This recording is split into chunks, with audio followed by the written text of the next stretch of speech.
tossing the ball. It's another cultural custom that the Dakotas use. You get a little ball of buffalo hide. You toss the ball to your grandchildren, and what it symbolizes is the knowledge that you have as a grandparent, giving it to the grandchild, and through education and educational experience, I guess, would be the better way to say it.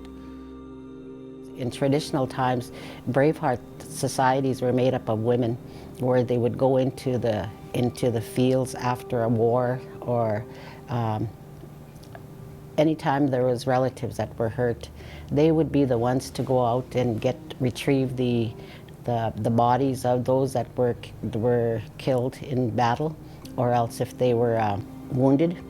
And so it is said that women have to have really, really strong hearts, ohitika, chante ohitika, really strong hearts, to be able to do this all the time, to see your relatives dying on a battlefield, and to bring back the wounded and to nurse them.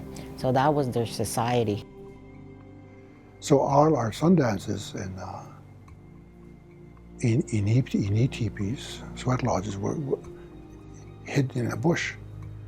And I remember we used to go to sun dances as a child, and it was way away from the community because it was outlawed, or we would be punished for having these ceremonies. But that's all over now, and now all that's returning. If you go to our reserve now, you'll see sweat lodges next to our house, which never happened before because it was usually all hidden. Now sun dances are becoming more public, and our people are participating, particularly our young. So I see that kind of coming around a circle, that our spirituality and tradition are coming back, and that's making us stronger.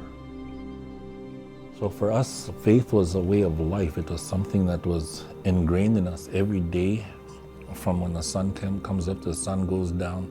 We're always in prayer. We're always supposed to be walking on this earth in a very traditional manner. But you don't see that today. You see people talk about it, but they don't do it. When they have ceremonial practices, people are chosen to do those. You can't just be a random person to go out and do a sweat. You have to be chosen and given to by the grandfathers, given you that right.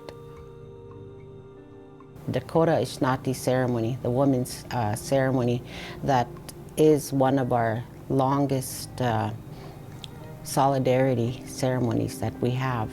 Ishnati means to live alone, and women were put in a separate camp or teepee, or when they started their moon cycles. Then the grandmas, aunties, everybody'd come around and support her, give her those teachings in those 4 days, spend time with her, show her what to do, and give her things to sew and keep her busy for those 4 days, but also instilling all these things that now you're at that age where you can become a parent. So giving her all those teachings about parenting, how to conduct herself. I can't see any way. You have to bring it back, This is a ceremony that even if we do one girl at a time. That's another lesson that I've been taught, is that the Creator will provide for you if you ask in a proper way. He will provide, or she will provide. You're never alone. You may be out on the street by yourself, but you're never alone. Your ancestors, your Creator is always with you. It may be beside you or a little away from you, but He will be with you. And when the time comes when you're ready, then He will come to you. He'll come back to you. And that's important, because we're losing that connection to the spiritual side of our culture.